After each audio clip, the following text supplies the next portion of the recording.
আসসালামু আলাইকুম সবাইকে। কেমন আছেন সবাই?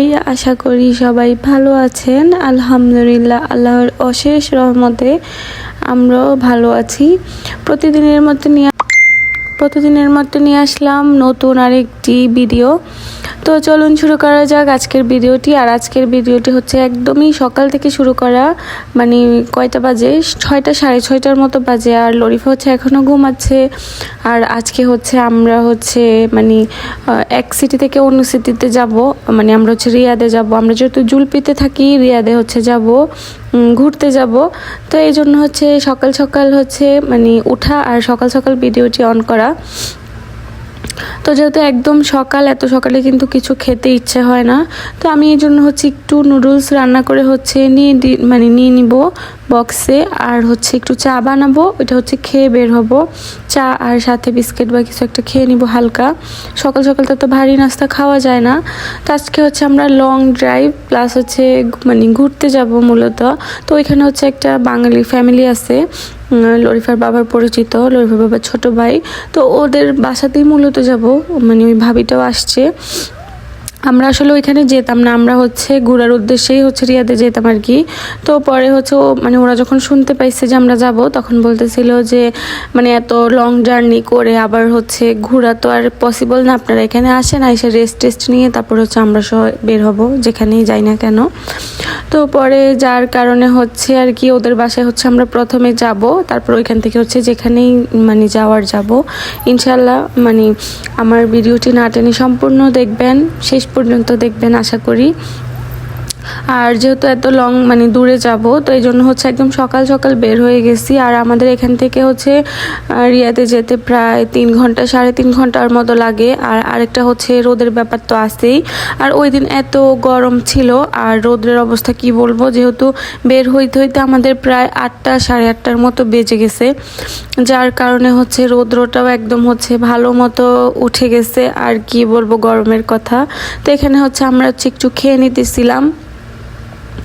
তো আমাদের মানে ছিল যে আমরা হচ্ছে একটানা হচ্ছে ওইখানে চলে যাব, আমরা কোথাও হচ্ছে মানে দাঁড়াবো না, দাঁড়ালেই লেট হবে। আর রোদের অবস্থা তো কি বলবো, এত বেশি গরম, এত বেশি রৌদ্র।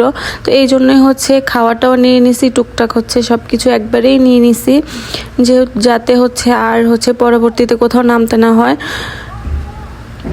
কারণ দেখা গেছে কোথাও নামলেই হচ্ছে মানে দেরি হবে, এই জন্য। তো আমি হচ্ছে আজকে রিয়াদে যাচ্ছি। আর রিয়াদে এর আগেও হচ্ছে আমি গেছি, কিন্তু আজকে হচ্ছে আবার একটা জায়গায় যাইতেছি, নিজের পুরানো স্মৃতি, পুরানো অতীত। আসলে আমি 2017 সালে প্রথম সৌদিতে যখন আসি, তখন আমরা কিন্তু রিয়াদে ছিলাম। আর আজকে যেই জায়গাটাতে যাব আর যেই বাসাটাতে যাব, ওই বাসাটাতেই আমি কিন্তু ছিলাম। তো আসলে জিনিসটা চিন্তা করে হচ্ছে মানে কেমন জানি লাগতেছিল, মানে 2017 সালে 7 বছর আগে ওইখানে আমি ছিলাম। মানে এখন হচ্ছে মানে আবার হচ্ছে যাবো। আর ওরা ওই বাসাটাতেই থাকে, মানে আমরা যে হোটেলে ছিলাম, আমরা তখন হোটেলে থাকতাম, ওই হোটেলেই হচ্ছে ওরা আর কি থাকে। তো আমি হচ্ছে মানে এত মানে বললাম তো, রিয়াদ হচ্ছে এর আগের বারও আমি হচ্ছে গেছি, কিন্তু তখন ওইদিকে হচ্ছে যাওয়া হয়নি। তো ইনশাল্লাহ আপনাদের সাথে আজকে আমি শেয়ার করব আমি 2017 সালে কোথায় ছিলাম, তারপরে আমার মানে হাজব্যান্ডের দোকান কোথায় ছিল। ওদের যেহেতু তখন নিজেদের ব্যবসা ছিল, বাকালা ছিল, বাসার পাশেই হচ্ছে তাদের বাকালাও ছিল, সব কিছু মিলিয়ে। আর তখনের কথা মনে উঠলে আমার হচ্ছে এখনও হচ্ছে কেমন একটা লাগে। আসলে তখন আমার বিয়ের পর বলতে হচ্ছে তাও 2-2.5 বছর পর আমার হাজব্যান্ড হচ্ছে 2016 সালে সৌদিতে প্রথম হচ্ছে ও আসে। আর আমি হচ্ছে ও 2016 সালে আসার 1 বছর পরে হচ্ছে আমি ওর কাছে আসি 2017 সালে। তো আমাদের বিয়ের প্রায় 3 বছর 3.5 বছর পরেই। তো তখন হচ্ছে ওই যে নতুন নতুন একটা অবস্থা থাকে না, তখন তো বাচ্চা কাচ্চাও ছিল না। আর হচ্ছে মানে প্রতিটা মেয়েরই হচ্ছে বিয়ের পর হচ্ছে সংসার, ঘর সাজানোর স্বপ্ন থাকে। তো দেখা যায় সব সময় তো সেটা হচ্ছে মানে বড় ফ্যামিলি বা ফ্যামিলিদের সাথে থেকে করা হয় না। তো ওই জায়গা থেকে যখন আমি প্রথম রিয়াদে মানে আসছিলাম সৌদিতে, আয়শা ওই মানে আমি তখন বেশি দিন ছিলাম না, মাত্র 4 মাস ছিলাম। ওই 4 মাসে আমার একটা ছোট সংসার, নিজে আমি তখন এত একটা রান্নাবান্না করতে পারতাম না। এখন যেরকম মানে আপনারা আমার ভিডিওতে দেখেন, এরকম হচ্ছে কোনো কিছুই পারতাম না। তো তখন হচ্ছে বললামই তো, নতুন অবস্থায় সব কিছু ছিল, মানে একদম অন্যরকম। আমি ওই দিনগুলো এখনও হচ্ছে মনে করি, এখনও অনেক মিস করি। তো আমি আপনাদের সাথে অনেক কথা বলে ফেলতেছি। আমার যদি কোনো ভুল ত্রুটি হয়ে থাকে তাহলে অবশ্যই ক্ষমাস্বরূপ দৃষ্টিতে দেখবেন। আর 2017, 16, 17 সালে কিন্তু সৌদি আসা ফ্যামিলিদেরকে সৌদি নিয়ে আসা তো সহজ ছিল না। এখন যেরকম অ্যাভেলেবেল সবাই আসতেছে, তখন কিন্তু ভিসা এত অ্যাভেলেবেল ছিল না। আর আমরা এখন যেরকম আমাদের ভিসাটা কিন্তু ফ্রি উঠায়, তখন কিন্তু ভিসা ফ্রি উঠাইতো না। আমার এখনও মনে আছে, আমার ভিসা উঠাইতে 2200 রিয়ালের মতো লাগছিল। তখন অন্যান্য খরচের চাইতে ভিসা ফিটাই বেশি লাগতো। এই দেশে ভিসাটা সচরাচর পাওয়া যাইতো না, যাদের ইয়েদের কফিল থাকে, অনেক করে উঠাইতে হতো। তো আমারটা উঠাইতে প্রায় 2200 রিয়ালের মতো লাগছিল, আমার এখনও মনে আছে।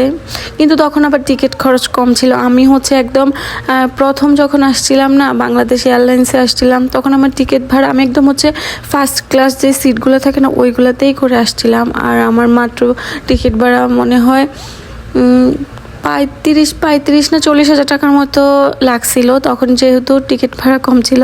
আর ভিসা প্রসেসিংয়ে মনে হয় আপনাদের ভিসা প্রসেসিংও তখন অনেক টাকা লাগতো মেবি, আমার ঠিক মনে পড়তেছে না। তো ওই সময় আসা আমি ফার্স্ট টাইম একা একা এত লং জার্নি করছি তখন। তো ছিলাম আমি 4 মাস ছিলাম। আমি একটা ঈদ করছিলাম তখন। আমি কিন্তু এখন অনেক আমরা ঘোরাঘুরি করি, তখন কিন্তু এত ঘোরাঘুরি করতাম না। তারপরে ওই সময়গুলোকে, ওই দিনগুলোকে আমি অনেক মিস করি, এখনও মিস করি, এমনকি সারা জীবন মিস করব। আর আমরা আমি কথা বলতে বলতে আমরা অলরেডি রিয়াদের মধ্যে ঢুকে গেছি। আর রিয়াদ যেহেতু সৌদি আরবের সবচেয়ে বড় সিটি, তো রিয়াদে ঢুকলেই কিন্তু অন্যরকম একটা ফিলিংস বোঝা যায় আর কি, যে আমরা কোনো বড় সিটিতে আসছি। চারদিকে বড় বড় বিল্ডিং, উঁচা উঁচা বিল্ডিং, অনেক সুন্দর সুন্দর সব কিছু। আর আমি ভিডিওর আগে যে ইয়েটা দেখলেন, এটা কিন্তু station, railway station, metro rail থাকে না, মেট্রো রেলের স্টেশন ওটা। আমাদের জুলফি যেহেতু অনেক ছোট, আমাদের জুলফিতে কিন্তু এত কিছু নাই আমরা যেখানে থাকি বর্তমানে। তারপরে শুধু জুলফিতে না, বুরাইদা, তারপরে আল কাসিম, এগুলো যেহেতু রিয়াদ সৌদি আরবের সবচেয়ে বড় সিটি, তো এখানে তো সব কিছু থাকবে। আর এই যে এটা দেখা যাচ্ছে না, এটা টাওয়ার, এটা রিয়াদ টাওয়ার। আর এটা কিন্তু পুরা রিয়াদ থেকেই কিন্তু এই টাওয়ারটা দেখা যায়। তো এই ছিল রিয়াদ টাওয়ারটা। আর আমরা এখন আছি রিয়াদ একদম মেন সিটিতে। আমরা সিটি থেকে একটু বের হয়ে তারপরে আর কি ওদের বাসা। তো আমরা মোটামুটি কাছে চলে আসছি। আর আমার কথার মধ্যে কোনো ভুল ত্রুটি হয়ে থাকলে অবশ্যই ক্ষমাস্বরূপ দৃষ্টিতে দেখবেন। মানুষের ভুল ত্রুটি হতেই পারে। আসলে আবেগীয় অনুভূতিতে অনেক কিছু বলে ফেলেছি। আসলে আমি আমার জীবনে 2017 সালের ওই 4টা মাসে অনেক আবেগ, অনেক অনুভূতি, অনেক কিছু জড়ে আছে, আসলে বলার মতো না। অনেক কিছু তখন বললাম তো, আমার হাজব্যান্ডের নিজেদের বিজনেস ছিল, বাকালা ছিল। আমার শ্বশুরও তখন এখানেই থাকতো। তো এখানে ছিল, তখন তার কোনো গাড়ি ছিল না, যেহেতু ওদের বাকালা ছিল, গাড়ির তো আর প্রয়োজন ছিল না। তখন কিন্তু আমরা তো ঘোরাঘুরি করতাম না, বেশিরভাগ সময় বাসায় থাকা হতো। এখন যেরকম প্রতিদিনে ঘোরা বাইরে যাওয়া ওইটা ছিল না। কিন্তু তাও ওই দিনগুলো আমার জন্য স্পেশাল ছিল। আলহামদুলিল্লাহ, আমি এখনও ওই দিনগুলোকে অনেক মিস করি। যখন ওই সময় আমি চলে যেতেছিলাম, আমি থাকার জন্য অনেক রিকোয়েস্ট করছি, অনেক কান্নাকাটি করছি, কিন্তু থাকতে পারি নাই। কিন্তু আলহামদুলিল্লাহ, আমার নিয়ত ভালো ছিল, আমার নসিব ভালো দেখে আমি আবার আল্লাহ নবীর দেশে আসছি। এর অনেক বছর পরে আসছি আমি, 2022 সালে যখন আবার আসলাম, এখন আবার আসলাম। এমনকি অনেক দিন করেই থাকছি। তো এই তো দেখেন, এই যে বিল্ডিংটা এটা করতেছিল, এখানে আমার হাজব্যান্ডের বাকালা ছিল। দেখেন আমরা কিন্তু এই গলিতে ঢুকতেছি, এটাই কিন্তু ছিল বাকালা, অনেক বিশাল বড়। যেহেতু বাকালা অনেক বড় হয়, ওদের বাকালাতে একদম সব ছিল, অনেক বড় বাকালা ছিল। আমার এখনো মনে আছে, অনেক সময় সকালবেলা আমি নাস্তা ও তো লরিফার বাবা চলে যেত, আমি নাস্তা করতাম না। তো ঘুম থেকে উঠলে ও বলতো যে তুমি হেঁটে হেঁটে চলে আসো দোকানে, তারপরে বাইরে থেকে নাস্তা নিয়ে এসে তোমাকে দিব।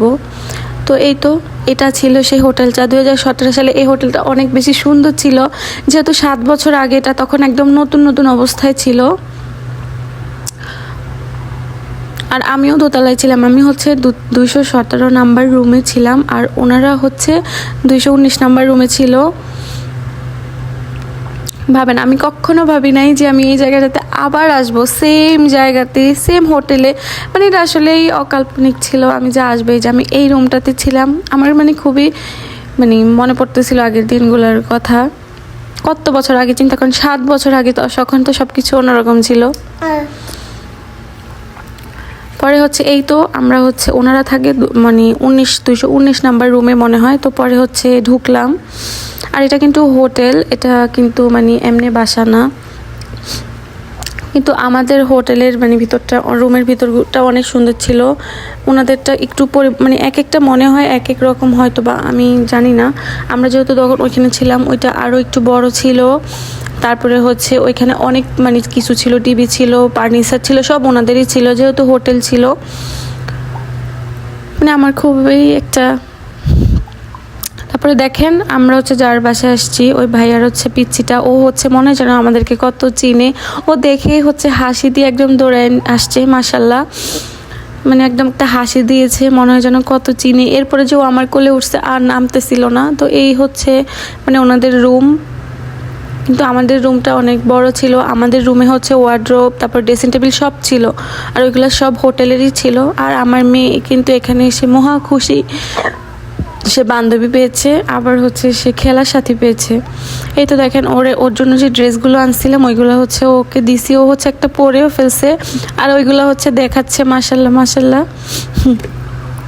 ছোট হইলে অনেক হচ্ছে কিউট আছে মাশাল্লাহ। ও হচ্ছে আসার পর থেকে আমার মানে লরিফার পিছুই ছাড়তেছে না, লরিফাকে এত ভালো লাগছে। তো আমরা প্রায় আসতে আসতে মানে মনে হয় 11:30 মতো বেজে গিয়েছে। তো আসার পর ভাবি হচ্ছে হালকা একটু নাস্তা দিল, মানে হালকাকে অনেক কিছুই দিয়েছে, 2 রকমের পিঠা দিয়েছে, বিস্কিট দিয়েছে, চা দিয়েছে। আর আমার তো মাথা ব্যথা অলরেডি শুরু হয়ে গেছে, যেটা হওয়ারই কথা ছিল গরমের কারণে। তো এই তো পিঠা ছিল, বিস্কিট ছিল, আমরা হচ্ছে একটু খাইতেছিলাম। আর ভাবির মেয়ে হচ্ছে, ও তো হচ্ছে মানে কোথাও ও গোসল করতে ওরে নিতে পারতেছিল না, ও এখানেই থাকবে লরিফার কাছে, মানে লরিফাকে ওর এত ভালো লাগছে। তো পরে হচ্ছে দুপুরের দিকে এখন হচ্ছে খাওয়ার টাইম হয়ে গেছে, লরিফার বাবারাও হচ্ছে নামাজ পড়ে চলে আসছে। তো ভাবি হচ্ছে অনেক কিছু রান্না করছে, বেচারি বাচ্চা নিয়ে অনেক কষ্ট করছে আসলেই। তো উনি হচ্ছে গরুর মাংস, মাছ ভাজি, তারপরে ভর্তা করছে, ভাত রান্না করছে। তো এই তো আমরা হচ্ছে খাওয়া দাওয়া শেষ করে একটু রেস্ট নিয়ে এখন আবার রেডি হয়ে গেছি, বাহিরে হচ্ছে বের হব। যেহেতু ঘুরতে আসছি, একটু রেস্ট নিয়ে এখন হচ্ছে ঘুরতে বের হব। আর ইনশাল্লাহ পরবর্তী ভিডিওতে কোথায় যাই কী করি আপনাদের সাথে শেয়ার করব। আশা করি আমার এই ভিডিওটি সম্পূর্ণ দেখবেন, এবং আমার পরবর্তী ভিডিওটি দেখার জন্য অবশ্যই আমার চ্যানেলটিকে সাবস্ক্রাইব করে রাখবেন। আর যারা এই কাজটি করে রেখেছেন তাদেরকে অসংখ্য ধন্যবাদ। আর যারা আমার এই ভিডিও শেষ পর্যন্ত আমার সাথে ছিলেন তাদেরকেও অসংখ্য অসংখ্য ধন্যবাদ। তো আজকের মতো আমার ভিডিওটি এই পর্যন্তই। ভালো লাগলে লাইক কমেন্ট করতে ভুলবেন না। সবাইকে আজকের মতো বিদায় জানিয়ে আল্লাহ হাফেজ, আসসালামু আলাইকুম সবাইকে।